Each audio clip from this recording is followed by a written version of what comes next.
Okay. Okay, fine. So today our task is to understand, see properly,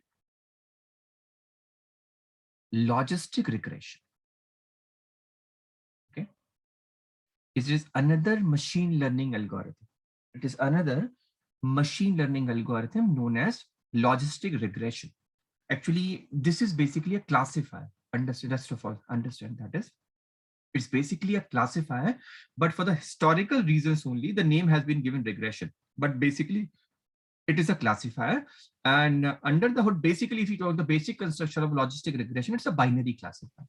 But I will tell you how to convert this binary classifier into multi-class classification. That will I will also tell you how to convert your binary classifier into multi-class classification. I'll tell you, don't worry. And it's very, very easy. Understand this way. Understand this way. If we consider our linear regression, understand under the hood what is happening actually. Okay. So suppose I have a few variables like x1, x2, x3. Then what we try to do, we try to find a best fit line such like y is equal to theta naught plus theta 1x plus theta 2x2 plus, sorry, theta 1x plus theta 1 theta 2x2 plus theta 3x3. Something like this. Okay. We try to find out best fit line.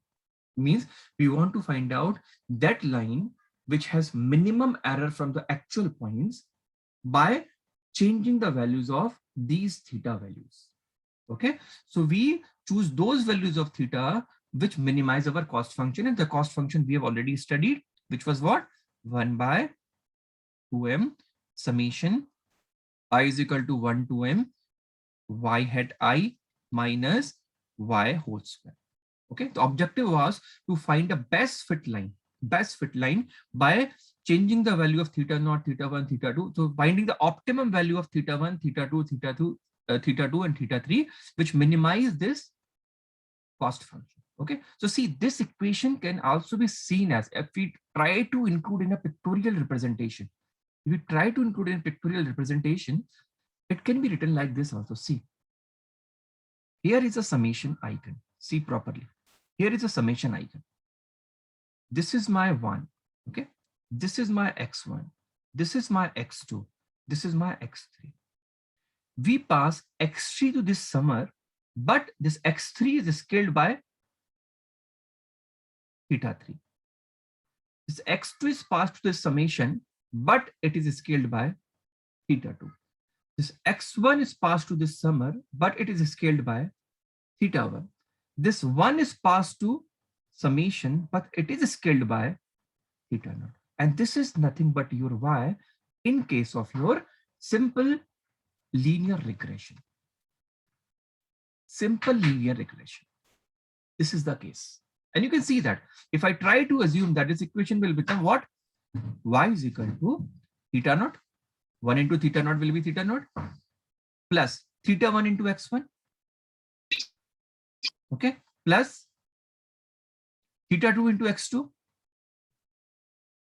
plus theta 3 into x3. Right or wrong? Is it okay till this point? Please tell me, is it fine? Yes, sir. Yes. Now suppose I want to convert this regression into classifier.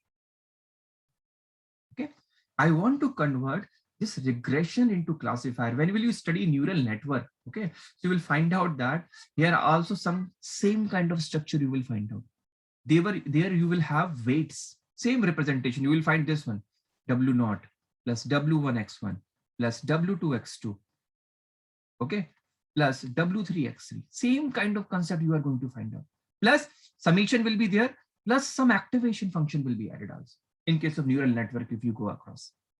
Okay, so we are coming here, theta naught plus W1x1 plus W2x2 plus W3x3. So in logistic regression, what we do after this summation means instead of only having summation, we also add something here.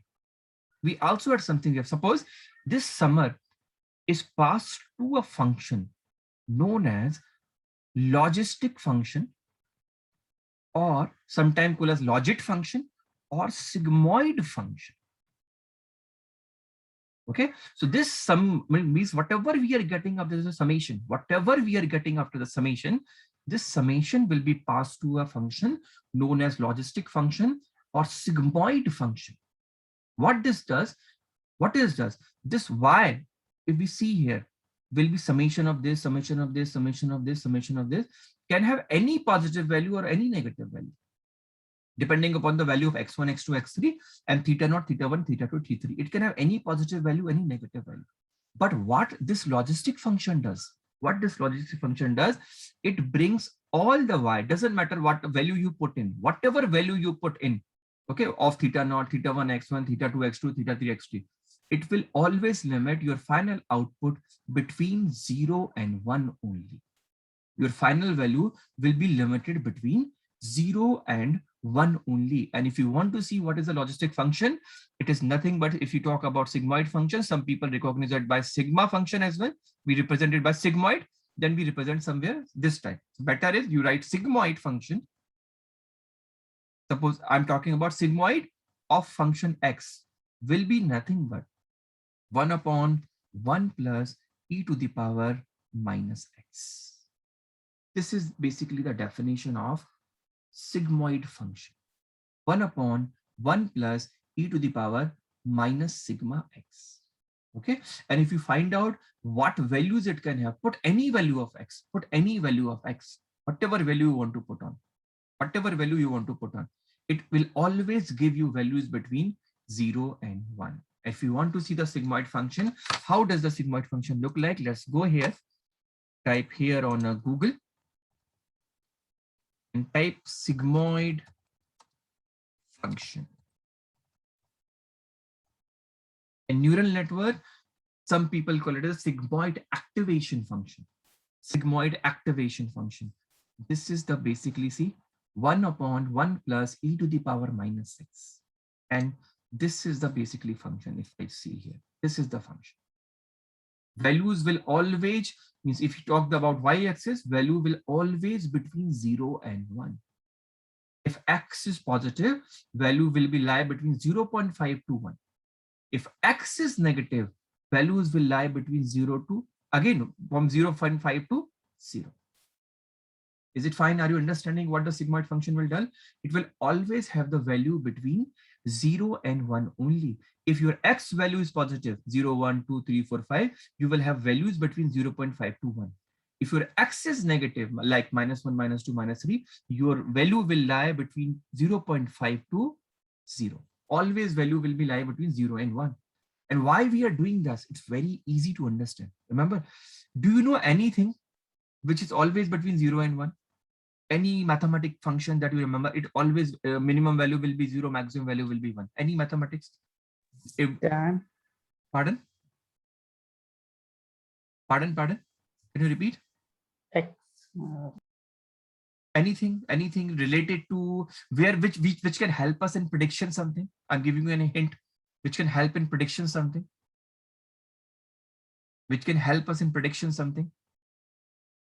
Remember the probability.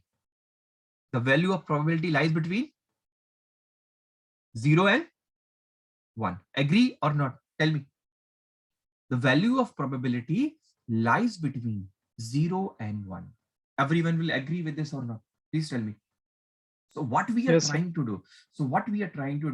We are trying to convert by passing whatever summation I am getting, I'm getting this summation. Theta naught plus theta 1 plus theta 2x plus this to a logistic function. So that this value in between positive and negative comes between only 0. Means it gives me always the value between 0 and 1. I will pass this value to logistic function. So now suppose I'm saying at y intermediate. Okay, I will pass this y intermediate to logistic function. And what logistic function will give me? My logistic function or sigmoid function will say that I will take it as a x, I will consider it a x, and I will make it equal to e to the power minus of y intermediate. And the value of this result will be always between 0 and 1. So we want to plot it. We can plot it how? This way. Suppose this is our y intermediate. Okay. This is our sigmoid function output. This is 0 point. This is 0.5. This is 1. Okay, so I can dot, dot, dot. I can show you up. This is 0. So your graph will be something like, okay, this is 0.5. So whenever this y int, what is this y int? Remember, it is nothing but theta naught plus theta 1x plus theta 2x, sorry, theta 1x1 plus theta 2x2 and so on, plus theta 3x3. Okay, if this value is positive, you will get values between 0.5 to 1. If it is negative, this way, its value will lie between 0.5 to 1. So now what we say, the output of sigmoid function, the output of sigmoid function is our actual prediction. Let's say y hat. Let's say y hat. And its value will always be between 0 and 1. And remember, it denotes the probability. It denotes the probability of whatever input you are giving, okay, belonging to class 1. Suppose you have two classes, class 0 and class 1. Suppose you are doing a prediction. Somebody has a tumor. That tumor is malignant or not. Okay, malignant or not. Malignant means dangerous or not, right? Malignant or not. So class 0 is that it is not malignant. Class 1 is what? It is malignant, dangerous. It is dangerous, right? So it always tell you the probability of class 1. It always tell you the probability of class 1. I repeat once again, it tells you always the probability of class 1. So by looking at the probability, we will tell that whether it will belong to the class 1 or not. So we understand, suppose the probability is coming of the class is coming to be, y hat is coming to be 0.6. Okay, so this is the probability of belonging to the class 1. So what will be the probability of belonging to the class 0?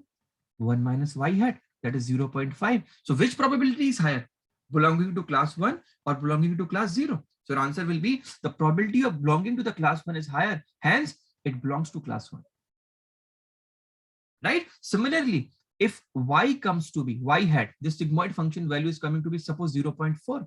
So probability of class 1 is coming to be 0.4. So probability of class 0 will come to be 1 minus 0.4, that is 0.6. That is 0.6. Agree everyone? Will be 0.6. In this case, it will belong to which class? Class 0. And this thing we can see from this graph. See? So our boundary is what? Boundary is 0.5. We can take it this way. Boundary is 0.5 because that becomes the cutoff. If it is about 0.5, even 0.53 means it is in favor of class 1. If it is less than 0.5, like it's 0.49, so it is in favor of class 0. So 0.5 probability is boundary. So who is deciding 0.5 probability? This y into value. So if theta naught plus theta 1x1 plus theta 2x2, example, plus theta 3x3, something like this, okay, is greater than 0. Is greater than 0. I'll say that my item will belong to class 1. Okay. Similarly, if theta naught plus theta 1x1 plus theta 2x2, example, plus theta 3x3 plus theta 3x3 is coming to be less than 0. It's coming less than 0. That means here, then it belongs to class 0. And what is our objective? Simple. Again, our objective is to find the optimum value of theta 1, theta 2, theta 3, and theta 2 and theta 3, such that we will be giving training data. Of course, we will be giving some training data, x1, x2, x3, and y. So some training data will be given to us, whether depending upon x1, x2, x3, it belongs to which class. Depending upon x1, x2, x3, it belongs to which class. We have to optimize theta naught, theta 1, theta 2, and theta 3 such that my error in the class prediction becomes small, or I get maximum accuracy in predicting my correct output. Okay, so I have to selectively, means again by using the gradient descent, we have to optimize theta naught, theta 1, theta 2, theta 3 such that my prediction are maximum right, and that for again like the gradient descent, we will minimize our cost function. I'll come to that. What will be the cost function for logistic regression? Please tell me, is it fine till this any point? If any doubt, please tell me. So what we are going to do, we are going to take the output of linear regression, means W1 theta naught plus theta 1 x1 plus theta 2 x2, pass this to sigmoid function. Sigmoid function. So now once we pass it to the sigmoid function, my output will become between 0 and 1. And now it becomes a probability. Now it becomes the probability of belonging to the class 1. If that probability is coming above 0.5, we will say that it belongs to class 1. If it is coming below 0.5, we will say that it belongs to class 0. And our actual output is what? We can see that depending upon this values, the output of logistic regression, sorry, linear regression. This was the thing available. So depending upon this, if it is greater than 0, I can say that it belongs to class 1. Depending upon this, I will say this belongs to class 0. So what happens? Suppose your model predicted that it belongs to class 0. Oh yeah, class 1. Suppose it says that your model predicting it is class 1. When actual output it is giving that 0. So what you will do? You will again changes your weight. You will again change your weight such that my prediction becomes okay. I hope you are getting my point. If any doubt, please tell me. I will be happy to repeat. I don't have any problem in that. Just tell me, are you getting the logic? How it is going to work? Yes, sir. Others, please.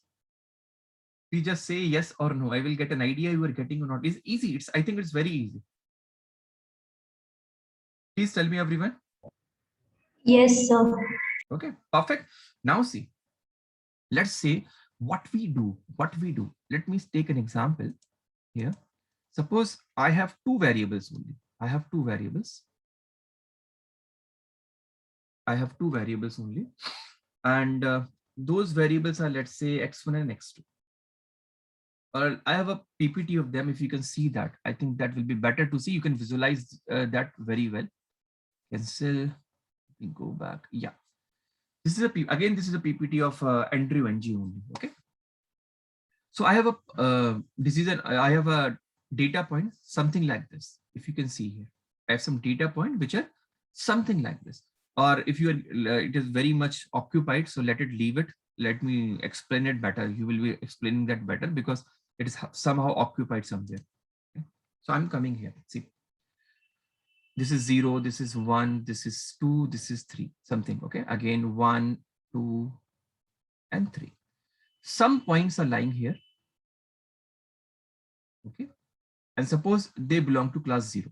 They belongs to class 0, and some points are lying here. Okay, and they belong to class 1. What I have to do, I have to find a decision boundary again, which will be very much like a straight line. You will see right now. Currently it will be a straight line, but our objective is to find a decision boundary which can easily divide these two classes.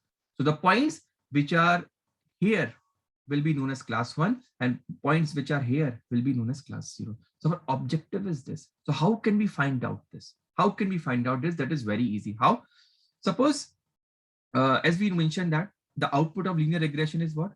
Theta naught plus theta 1 x1 plus theta 2 x2. Example, because we have two variables here only. So I'm taking theta 2 x2.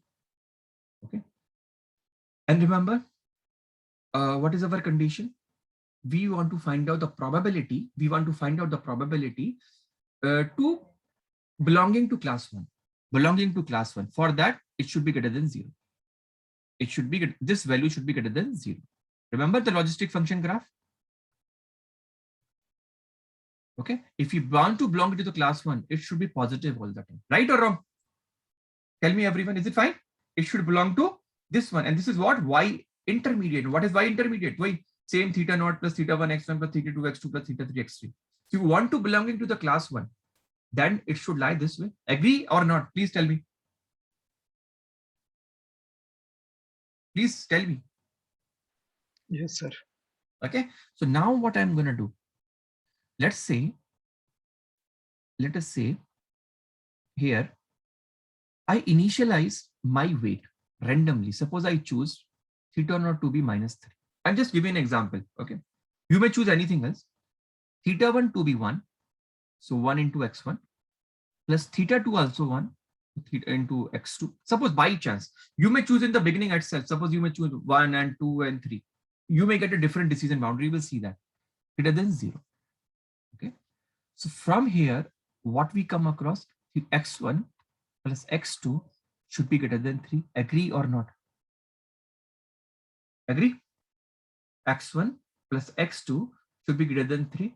And we can write it this way also, x1 plus x2 minus 3 should be greater than 0. Or if you take equality sign into the consideration, it's a border. Let's say equal to greater than equal to 0. So what is happening?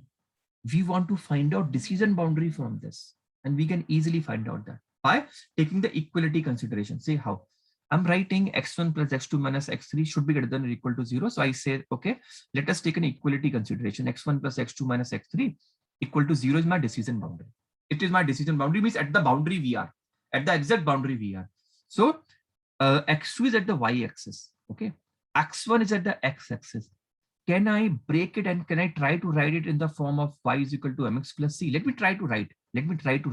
So what I will get, x2, y-axis is the x2. So x2, let it be here. x1, take it there. This one, take it there. So I will get 3 minus x1, right?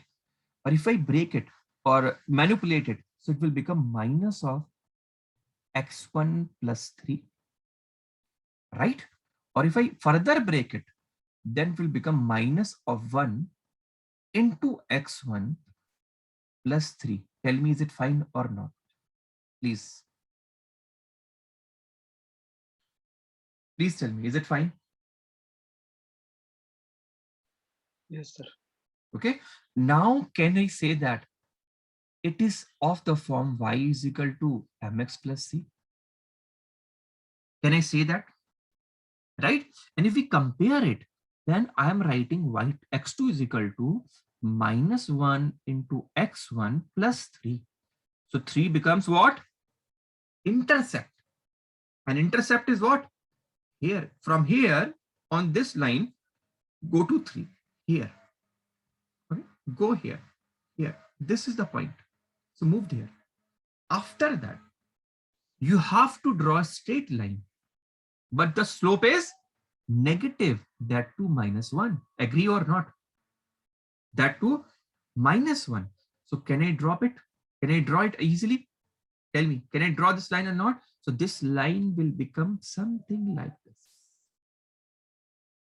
And this becomes my decision boundary. It can easily segregate this. So depending upon the value of theta naught, theta 1 and theta 2, not on x1, x2, x3, depending upon theta naught, theta 1 and theta 2, you may get different decision boundary. You may choose this way. Example, something like this, which is not good. You may find something like this, which is not good. You may find something like this, not good. So what is your objective? You have to find out best decision boundary based on the value of theta 1, theta naught and theta. You have to select selectively, very smartly, the value of theta naught, theta 1, theta 2, which gives you the best decision boundary, which can separate your two classes easily. I hope everyone got a perfect idea now. Tell me. This is I randomly I picked, okay? But your machine learning algorithm will not always pick randomly like this. This is a perfect one I got it. But in real scenario, this will not be the case, right? This will not be the case. So you may get different value of theta naught, theta 1, theta 2. So you will change your theta naught, theta 1, theta 2. You will get new theta 1, theta naught, theta 2. You will again found decision boundary. But you will get misclassification. You will again change theta naught, theta 1, theta 2 till you get perfect, almost perfect classification. I hope everyone, it makes very much sense. Is it fine? Yes, sir. Others, please say something. Yes, sir. Okay, great. So let's take it to a next level now. Okay. Suppose your data points are something like this now. This is my, suppose again, same x1. Okay. This is x2. This is minus 1. And this is, let's say, plus 1. Okay. And you have some data points here.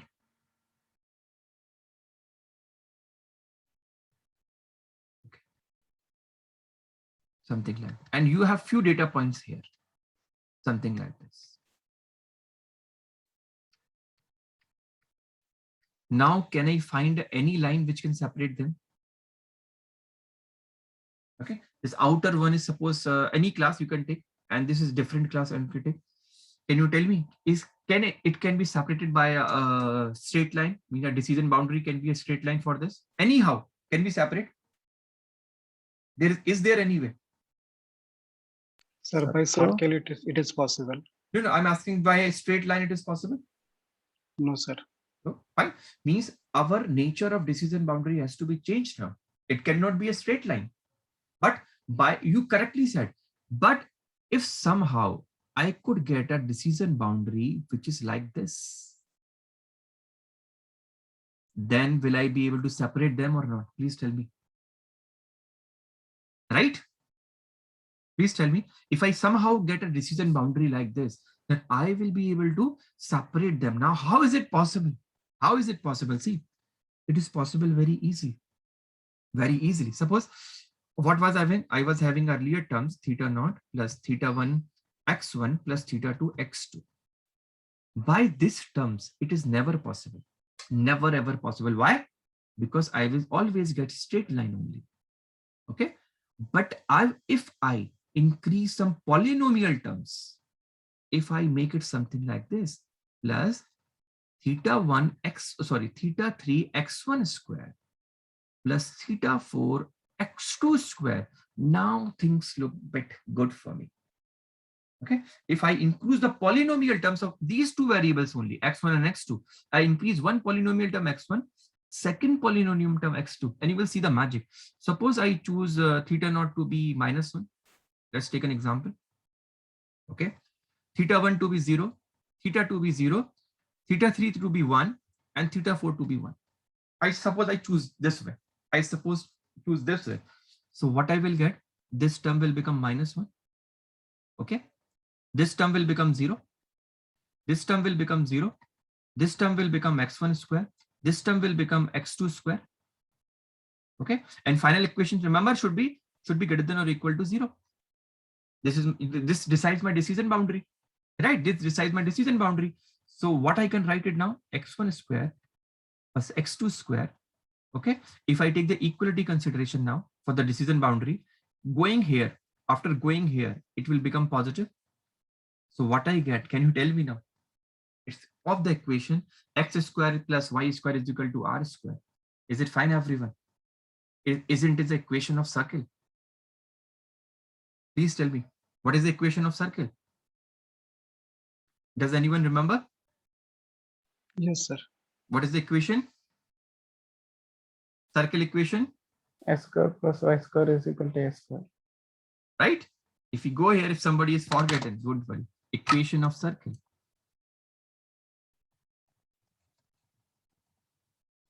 Okay. Equation of circle formula. What it is? X square plus y minus k square equals to r square. Or you can take x square plus y square is equal to r square. This way also you can write it up. Okay, simple. X square plus y square is equal to r square. If we come to our work now, what is y-axis? Y-axis x2 square. So this is into thing. X1 is equal to on the x-axis, x square plus y square equal to 1 square. Means it is a circle of the radius 1. It is a circle of radius 1. So this line is perfectly plotted here or not? Right? Just think is that you have to properly choose value of theta naught, theta 1, theta 2, theta 3, and theta 4. Okay, that's why it's very much important. If you have two features, plot them and see what kind of decision surface it is having. What kind of decision surface you are having. Even if you are not able to see them, it may be several variables may be there. Suppose theta 1, theta 2, theta 3, theta 4. So it will be very much difficult for you. But what you can do, you can take the help of polynomial features that we studied yesterday. You can take the help of polynomial features where there was an option. Remember degree.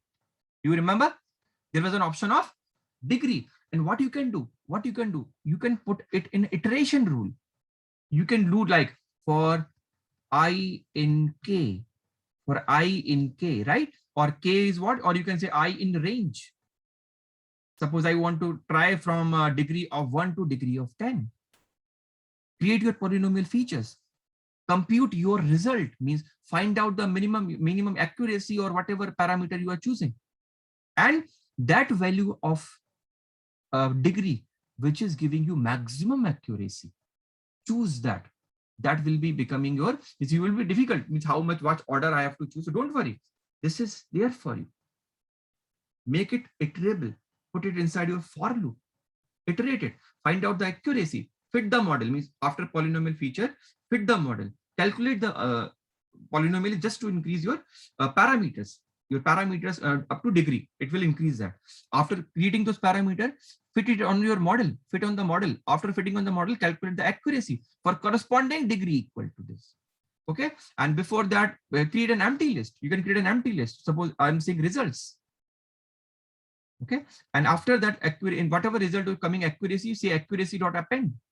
Oh, sorry. This one, result dot append. Result dot append. After every iteration, append the result of accuracy you are getting. Put it here. Save it, save it, save it. When 10 iterations are over, you will be seeing in sequence, in particular sequence, very easily. For I is equal to 1, means for degree equal to 1, what was my accuracy? For degree equal to 2, what was my accuracy? You will get all the accuracy stored. So whichever is giving you maximum accuracy, choose that one and build your final model with the polynomial features of same degree. Is it fine, everyone? Get the logic? How do we iterate the things? Because earlier, otherwise it is very difficult to know what order of degree I should get. By looking at the feature, it's very important.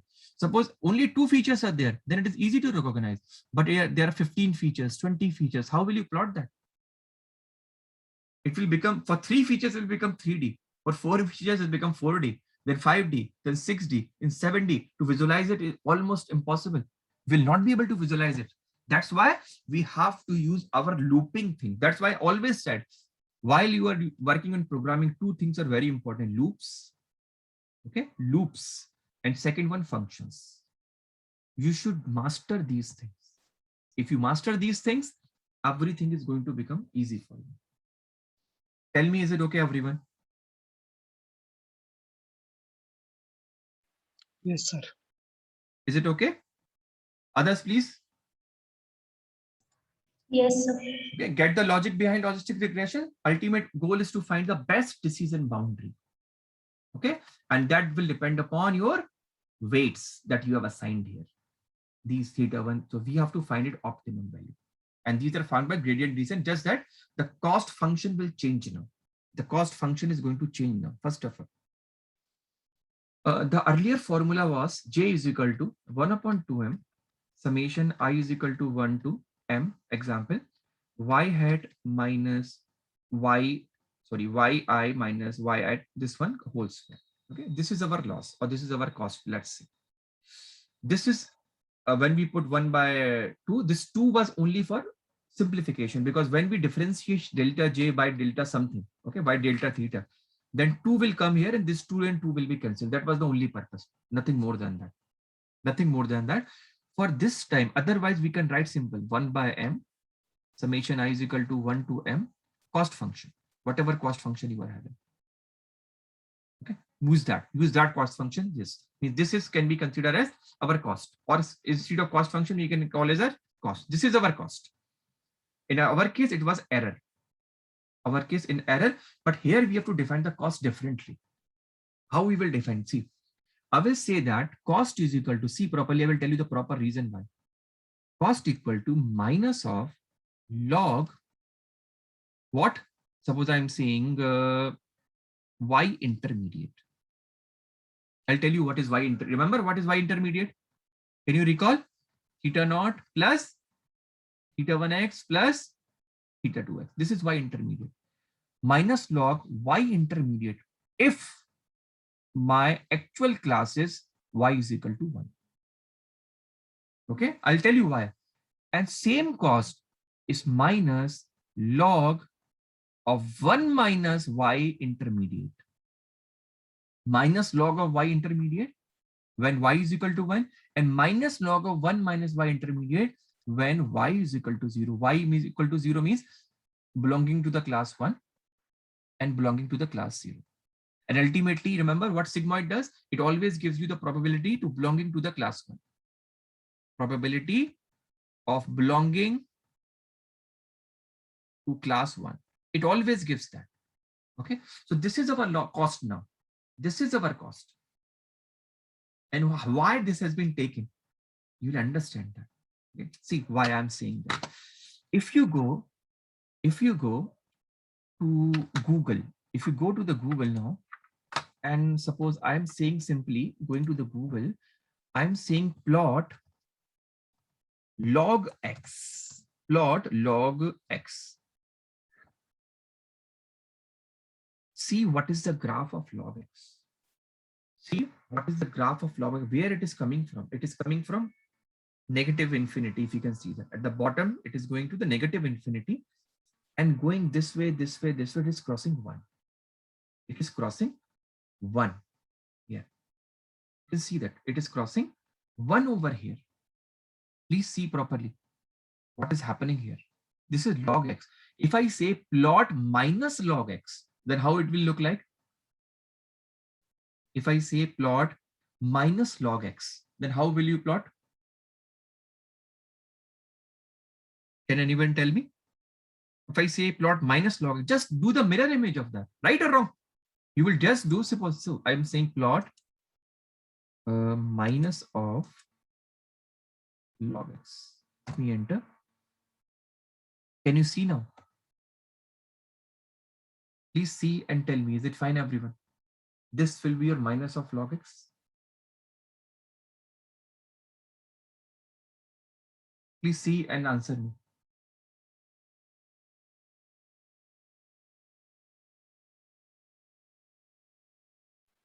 Yes, sir. I'm waiting for the answers. Please tell me, is it okay or not? Right? This one. Remember, I'll tell you the logic also. I will tell you the logic. I will tell you every logic behind that. Why we are saying like this.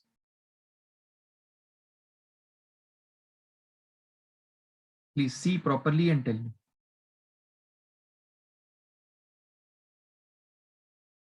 Okay. And in fact, if we go here, we are showing, no, sorry, made the mistake. This y int is passed to our sigmoid, right? This y int is passed to our sigmoid. So this is not this. This is in fact y. It will not be y intermediate. It will be your y hat, because we are finding the error between y hat and yi, right? So this y hat will be not this one. This y hat will be your 1 upon e to the power minus y intermediate. This will be your y hat, because we are finding loss here. 1 upon 1 plus e to the power minus y intermediate. So mention here y hat. This one. I forgot. I will just get confused with this linear regression. Remember, it will be 1 minus y hat. So log of y hat. What is y hat? Remember, 1 upon 1 plus e to the power minus y intermediate. This is the thing. 1 upon 1 plus e to the power minus y intermediate. This is y hat. So it will be minus log of y hat minus log of 1 minus y hat. Okay. When y is equal to 1 and y is equal to 0. Why is the reason? The reason is obvious. See, I now understand. What can be the maximum value of y hat? Can anyone tell me? What can be the maximum value of y hat? What is y hat? Y hat is appearing. That's why I'm saying understand it properly. That is very important to understand. Okay, I'm coming here. See, these are the weights coming. Okay, these are the weights coming. Suppose theta naught. Sorry, not theta naught. 1, x1, x2, x3. Weight theta naught, theta 1, theta 2, theta 3. I'm summing them. So I got theta naught plus theta 1x plus theta 2x plus theta 3x. This is what? This is my y intermediate. I pass this to what? My sigmoid function. Okay. And what it does, it gives me output 1 upon 1 plus e to the power minus of y intermediate. And we just saw the output of sigmoid will always lie between 0 and 1. Tell me, is it fine or not? And this is we are calling as y hat. Tell me, is it fine or not? Please, everyone. Please tell me. Yes, sir. Is it fine? Yes, 0 sir. and 1. Yes. So its value will always be lie between 0 and 1 only. Now I am plotting this. See, I wrote the equation when my actual y should be 1. Actual y should be 1. My cost will be minus of log y hat. Minus of log y hat. What is y hat? This one. And y hat value will never go between 0 and 1. So here I am plotting my y hat. Okay. Here I am plotting my cost. And cost is what? Minus log of y. And we know that the value of y hat will never cross 1. Right or wrong? Value of y hat is this. It will never cross 1. So we took this one. And we just saw, if we are going to plot minus log of x, we are going to get this kind of graph. Go to the Google and see. This kind of graph. Even it will cross 1. But our value will never cross 1. Agree or not? Our value will never ever cross 1. Are you agree with this or not? Please tell me. Our value will never cross 1. So this will be my cost function which you are seeing here. So I can plot it this way.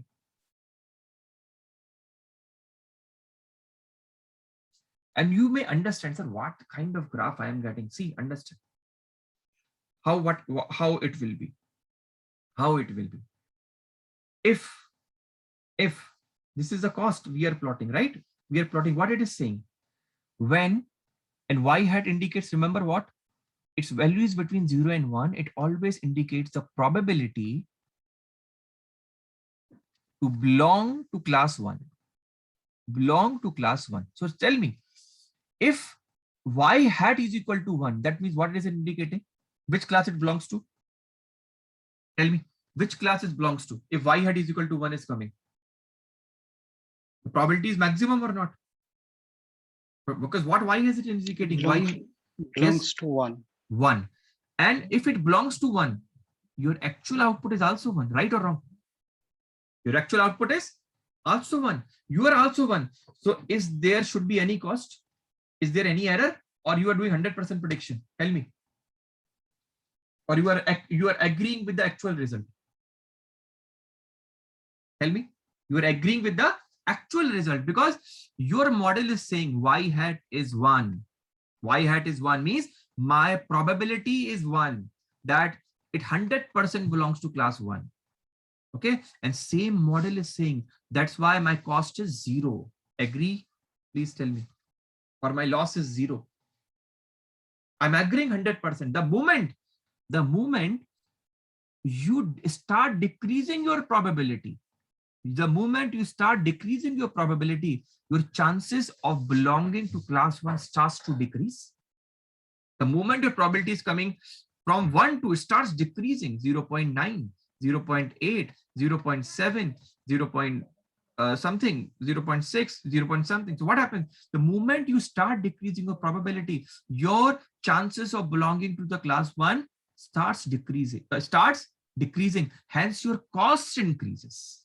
Hence, once you are decreasing your probability of belonging to the class 1, your cost is increasing. That's why this function has been written. I hope it explains very well. Please tell me, is it okay? Understand it logically, please.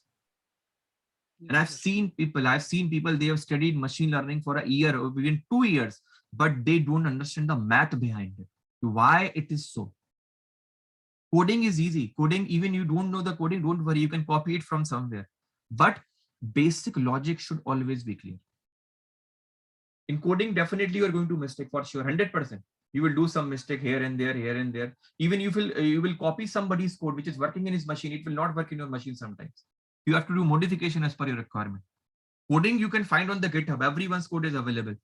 You should know what is the logic behind this. So this can be an interview question. Tell me what is the cost function and why it is like this. So are you agreeing with this term or not? Please tell me. Please answer me. Is it fine? Why is it so?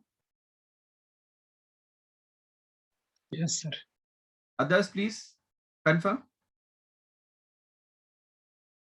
I'm waiting. Others people, please say something. sir. Okay, good. I'm happy.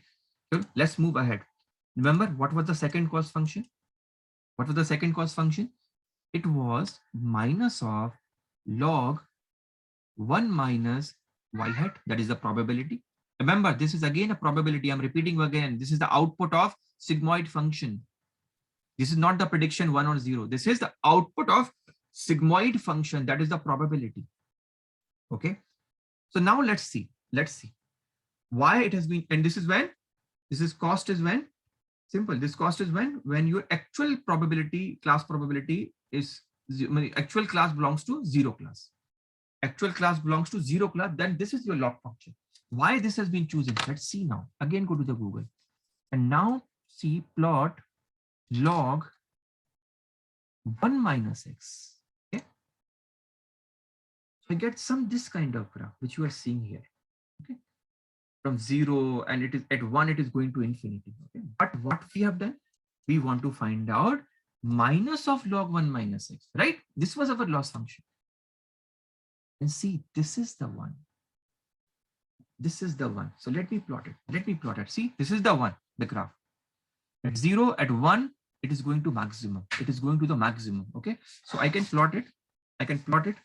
How? This is my cost. And this is my y hat. Again, the probability. Okay. And probability can be only between 0 and 1. So what kind of graph we are getting? Something like this. At 1, it's maximum. This is your cost. And the reason is obvious. Why? Understand. If you are increasing in this direction, if your probability is increasing, understand what this indicates. It indicates the probability to belong the class 1.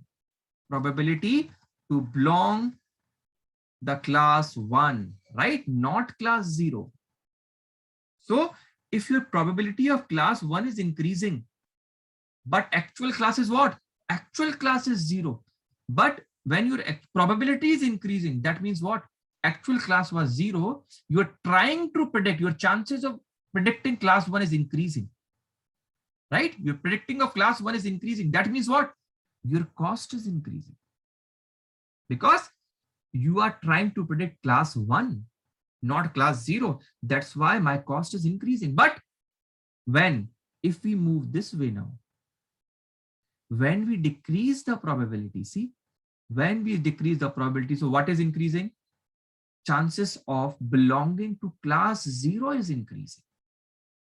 Chances of belonging to class 0 is increasing. Hence, what is happening?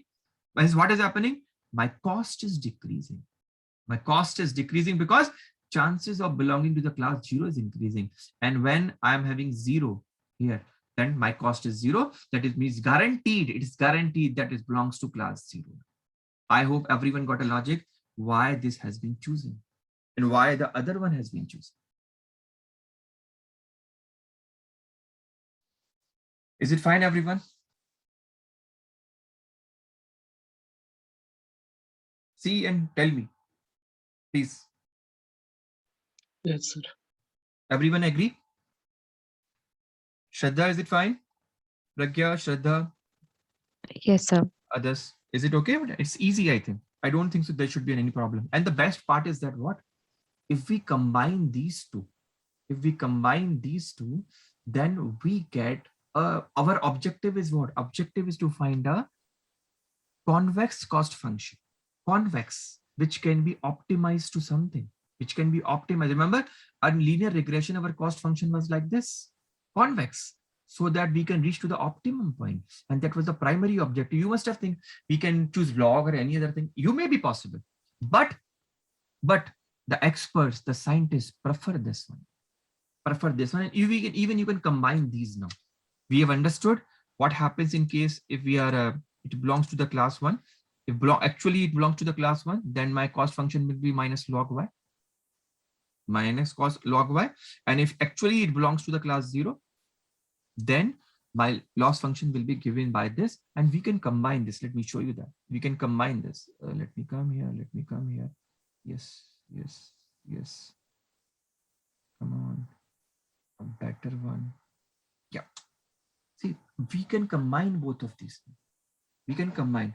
Remember, minus sign has been taken outside. See here, the minus sign has been taken outside, and same function 1 minus 1 upon m summation I is equal to 1 to m. Now instant is given because our input x1 and x2 may have various inputs like 1, 2, then 3, 4, and 5, 6. So for every data point, I is mentioned from 1 to m.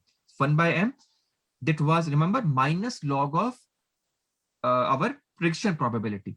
That has been shown by h theta xi here.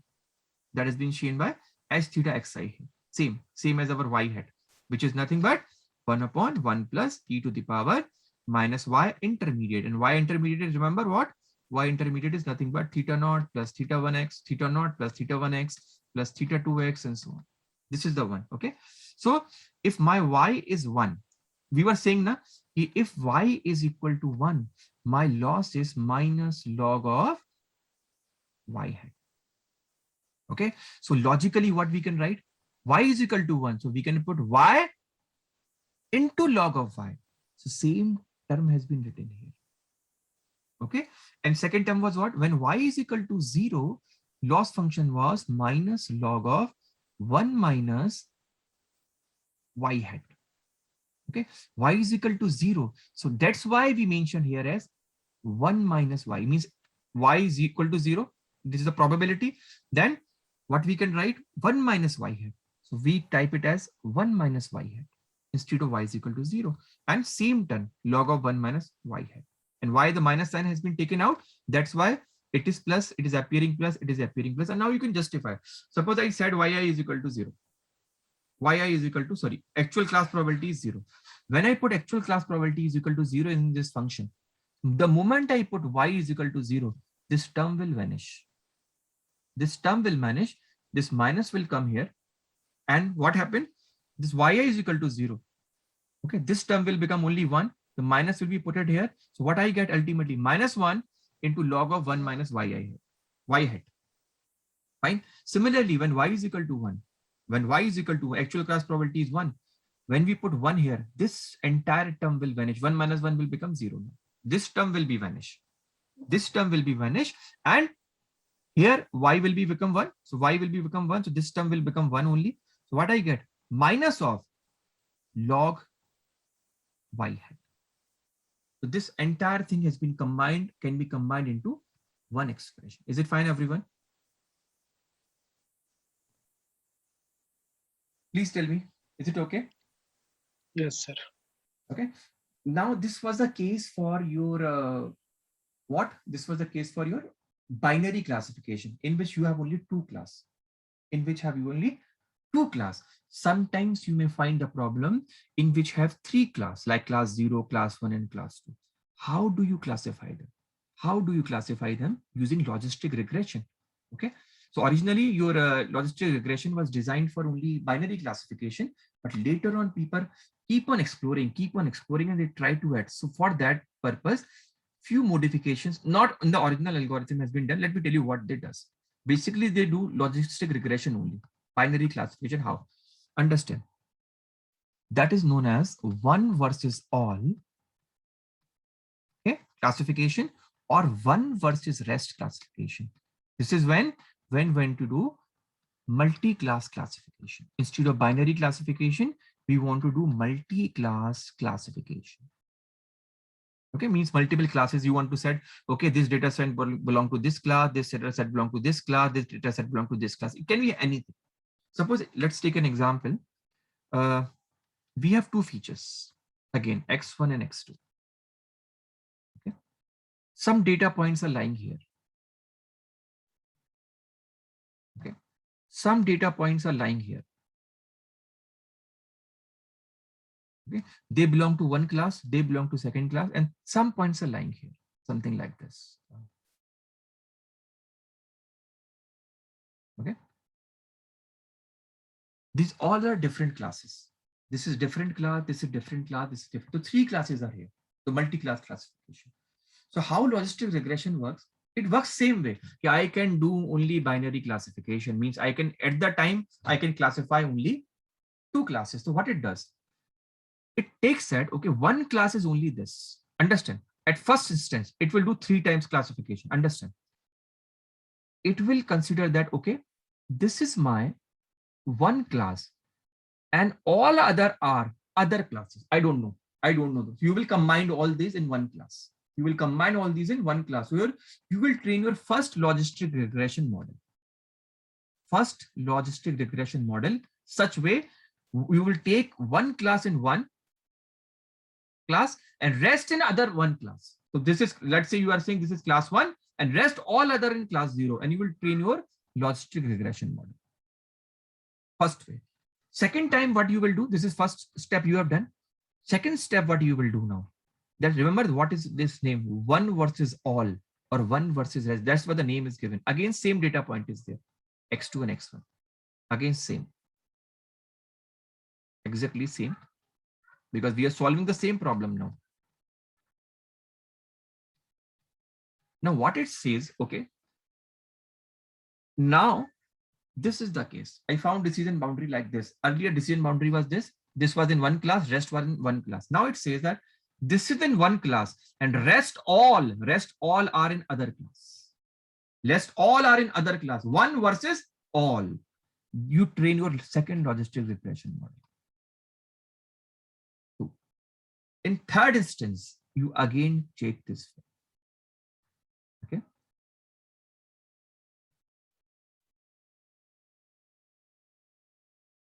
Okay. And something like this. And this time, suppose you find your decision boundary to be like this. This is one class, rest all are in other class. This is suppose say class 1, this all are in class 0, and you will train your third logistic regression model. So how many logistic regression you will train? How many classes there are? Suppose there are 3 classes, so 3 logistic regression models you will train. 3 logistic regression you will train. Okay, considering one class in one and rest in other class. Okay, you will train 3. Now suppose somebody gave you new training data, new testing data. Sorry, training has been done. One training model, second training model, third training model. Now suppose I give you now new data points to test. This is my test point, x1 and x2. I will say, okay, tell me it belongs to which class. It belongs to which class. So what you will do now, you will use this test input in this. You will test this input in this. Okay. And it will give you some probability belonging to a class. You will give this to this input. It will give you some probability belonging to a class. You give this input. It will tell you the probability of belonging to this class. Okay. This one is considering this, finding the probability of belonging to this class, right? This one, logistic regression 2 is trying to predict the probability belonging to this class. This regression 3 is trying to predict the probability belonging to this class. You will get 3 probabilities. You will get 3 probabilities. Among these 3, suppose this is P1 belonging to this class, this is P2 belonging to this class, this is P3 belonging to this class. Among these, whichever is highest, P1, P2, P3, whichever is highest, P1, P2 or P3, whichever is highest, you will assign that class to your model, to your data set, whatever you have given. Among P1, P2, P3, whichever is highest, you will assign that class to your model. Hope it is fine, everyone.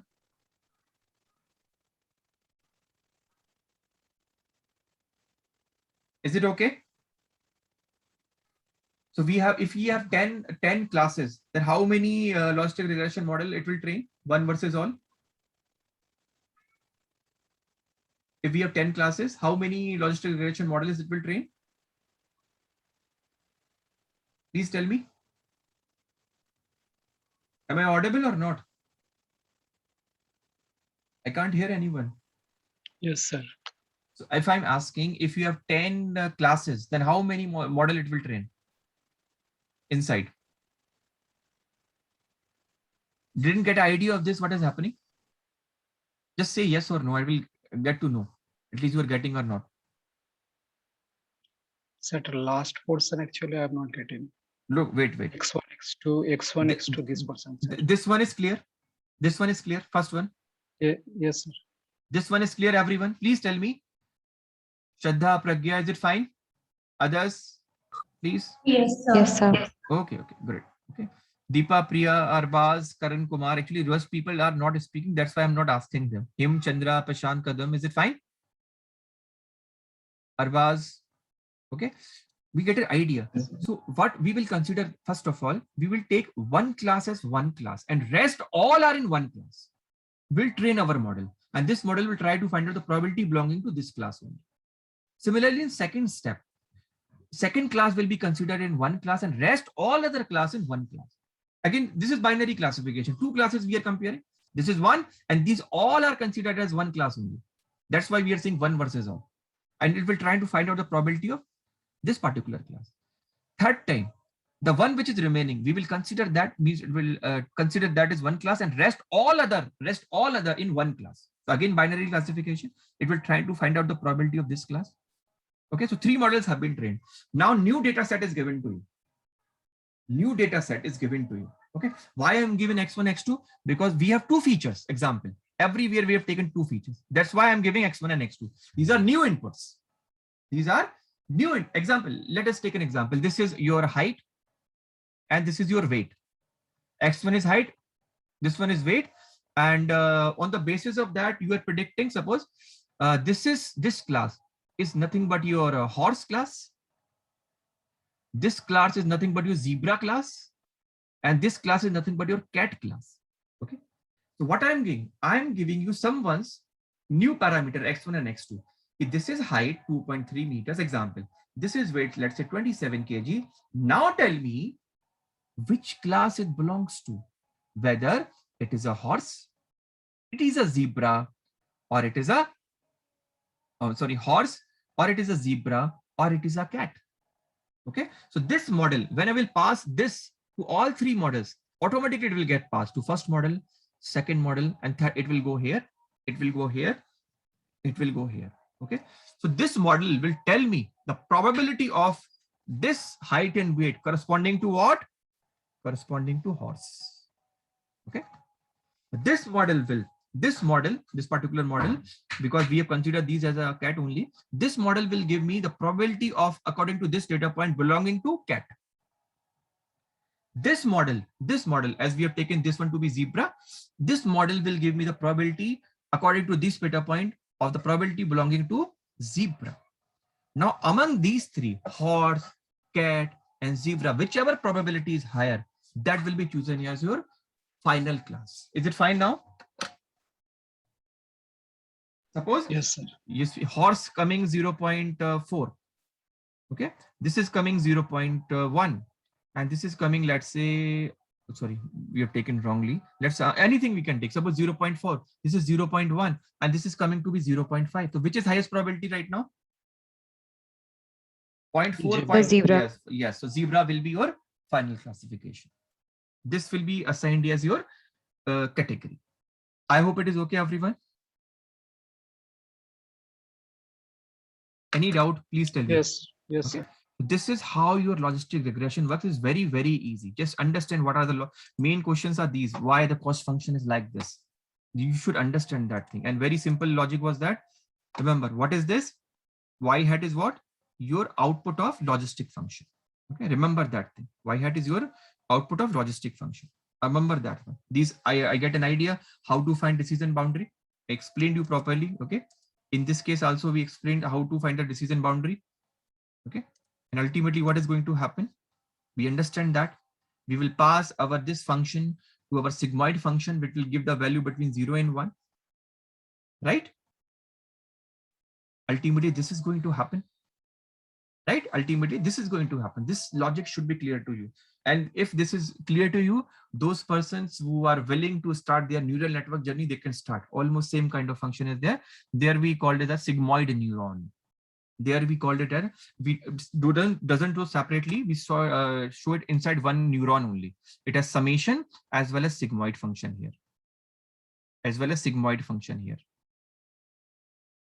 So we call it as sigmoid neuron. But there, instead of using one neuron only, one neuron can give you only linear classification in that case. Then we use multiple neurons together. This is multi-layer neural network. जिसे बोलते हैं हम लोग deep neural network, which we call it as deep neural networks. Okay, or deep learning we call it as. Okay, so let's now go to the coding. How we can code it. So let me get out from this. Why the pen is showing? I don't want to use the pen. Okay. Let me bring it down. Get me the home page. Let me take any data set with me. Suppose new Python 3. Okay. So let us import our libraries. Import pandas as PD. Import numpy as np. Numpy as np. Import matplotlib.pyplot as plt. Import seaborn as SNS. Okay, these are the all libraries that we want to import. Okay, first of all done. Let's import some data set of classification. Suppose I have a Titanic data set, so I'm importing that df equal to pd.read underscore CSV. Okay, and I think file name is Titanic, if I'm correct. Yes, I'm able to read it. Go down, check the data structure, that df.head. We'll see the first 5 rows and see, okay, this is survived, mean person will survive or not based on these data sets. So this is our output variable or dependent variable or target variable. Rest are our input variables. Right? But among these, if you can see, first of all, there is one column which is having name. Okay, and name of every person is unique. So we never take in building the machine learning model, which gives the unique identity. So we will not use it. So in fact, we will drop that. So how we will drop that? df.drop. What is the column name? Column name is name. And when we use access equal to 1, and at the same time, we will type in place equal to true. So that this result gets reflected there. Okay, done. Let me check it once again. df.head. Perfectly fine. The name has gone now. The name has gone. Let me check the two basic things. One basic thing, there should be no missing value. Second basic thing which is required, there should be no text column. So one text column we can see here. It is available, male, female, and everything. So we need to deal with that. Second, let's check the missing values. Is there any missing value? That is a basic thing. And tomorrow we are going to work on a machine learning project. Okay, so be there, and few more things will be discussed there related to depending upon the data set. And then we'll meet on the next Saturday. And if still something is remaining, I'll meet again, because I don't want anything to be uncovered. Okay, because of shortage of time, this was 6 weeks. So although we have to officially end it, but if you don't leave the group, I'll advise you, don't leave the group. I'll tell you whenever I am free. I'll spare a day, at least a day in a week for you people, so that if other things are remaining, I can tell you with the help of projects. If you want to stay with me, it's entirely choice. If you feel no, I am done, then it's entirely your choice. But I won't advise you. At least in a week, I want to spend 1.5 hours or 2 hours with you, at least for coming 1-2 weeks, so that we can take everything covered. Because there are always the few things which are uncovered, although it was not a part of the syllabus. But I don't believe in the syllabus.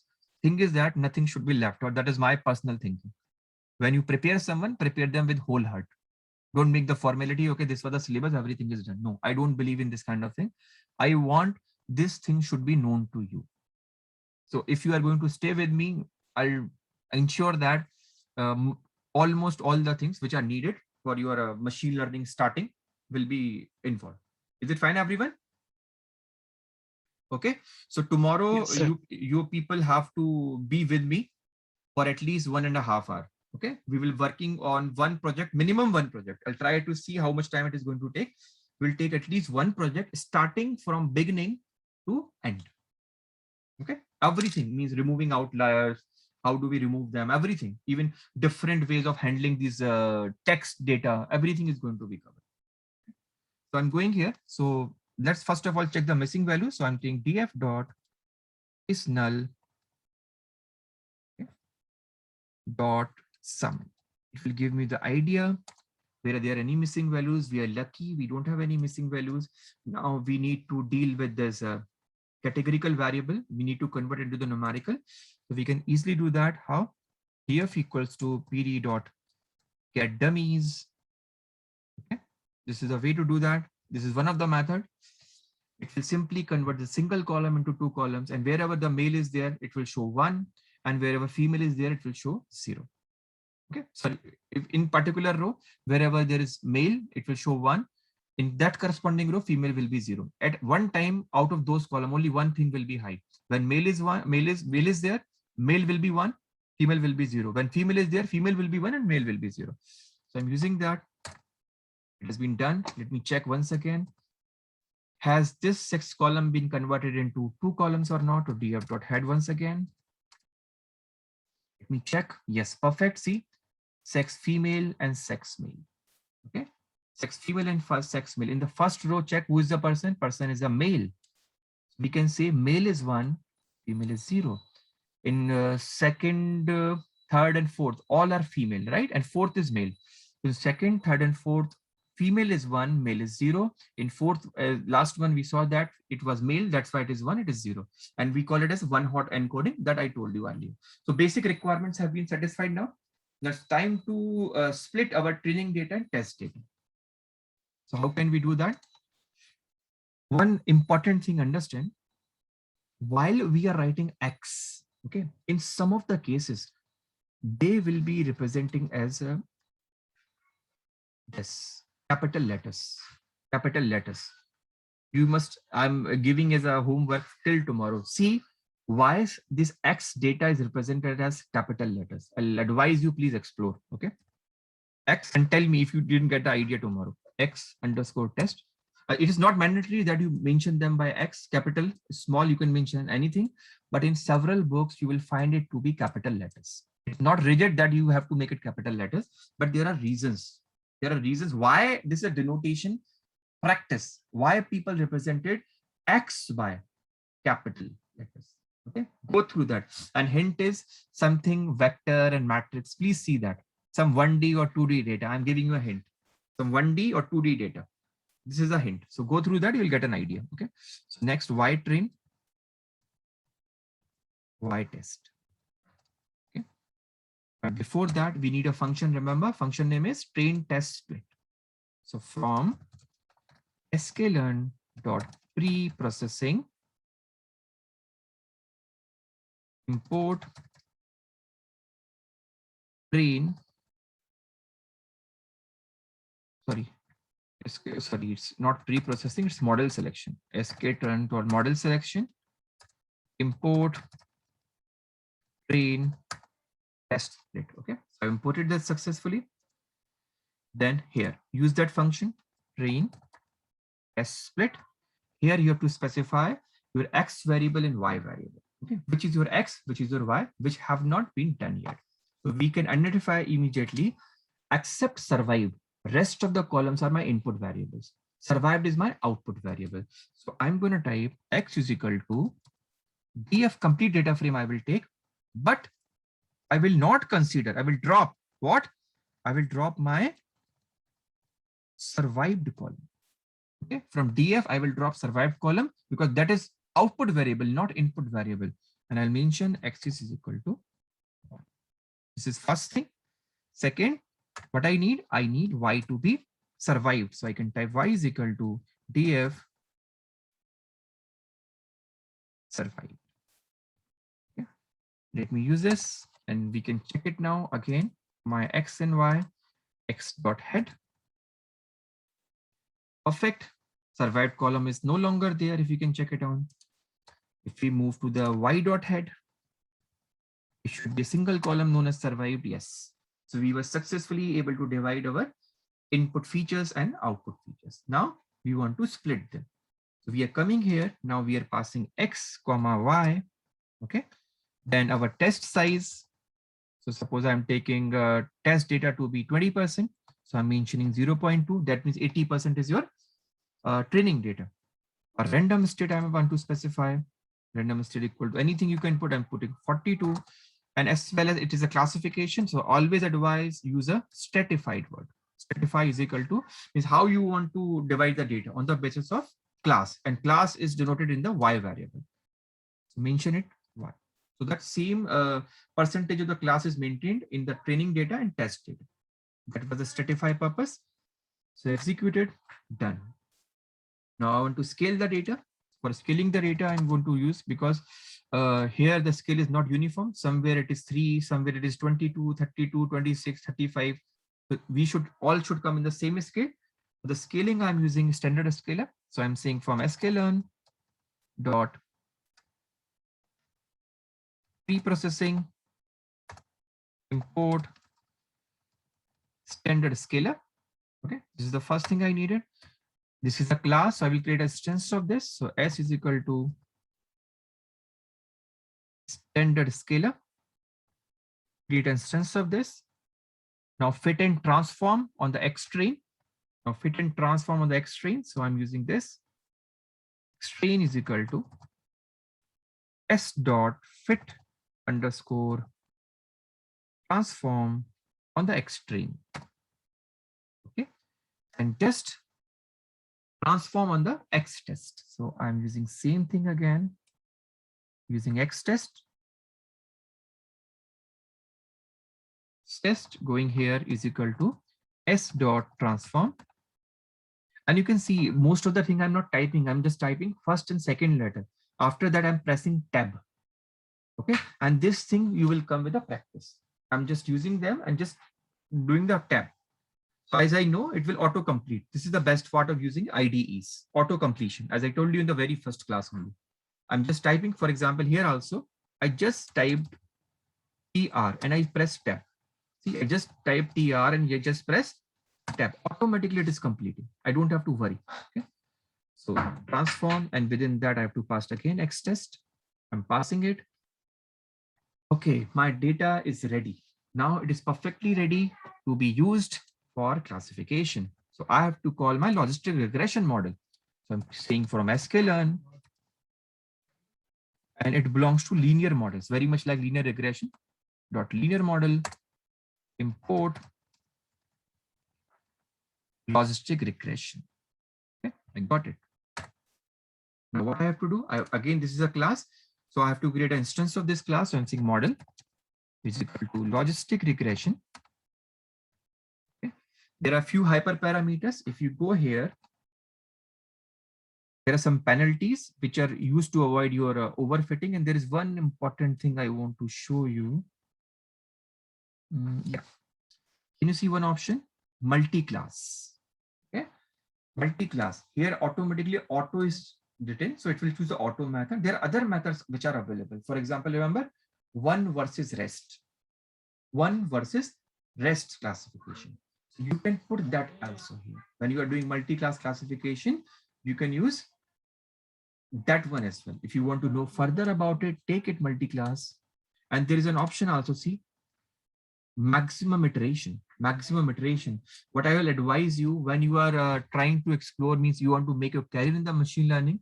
In every machine learning algorithm, there are several parameters, which these are known as hyperparameters, which you are seeing here. Okay, but you are seeing here. Always use it. This is the maximum iteration, means how many iterations you want to give for optimization. This is this one. How many you want to give. This is your optimization algorithm, which is LBFGS. Different algorithms are which you can use. So what should you advise? Suppose only take one day for one algorithm. Take logistic regression. Okay, take its hyperparameters. Sir, Yes, excuse please. me, sir. Yes. Sir, I have class, sir. Okay. You can leave. So just should I? just 2 minutes. Yes, sir. You can- continue, sir. I'm leaving, sir. I will, sir, Okay. attending your class. Okay, sir. Okay. Sir, tomorrow when the class will be held? I think same time, 6 o'clock. 6 o'clock. Okay, Same okay, time. sir. Okay, same time. Okay, sir. Okay. Thank you. Good night, sir. Good night, beta. So I'm using logistic regression. Done, beta. So once instance has been created, now we need to fit. So I'm saying model dot fit, and we always fit on training data. So I'm typing X underscore train, comma Y underscore train. This will fit my data. Let me fit it. Okay, it has been fit perfectly. Now what's my duty? My duty is to predict my results. Okay, predict my result from this model. This model is ready. So what I'm going to do, I'm going to say Y prediction. I'm going to predict the value of Y test from the X test using this model. So I'm going to say model dot predict. Okay, model dot predict. And here I can pass my X underscore, well, X is capital X underscore test. Okay. I just pass it and it will give me the predicted value. Let me run that. Perfectly. It has been predicted. At the same time, let me do one more thing. Let me do one more thing so that we can say, let me predict the value of y underscore pred of training data. So we can see it is overfitting or not. Y pred train. So I'm saying model dot predict. But this time I'm asking to predict the value of y train, not y train, right? Not y test. So I'm passing here x underscore train.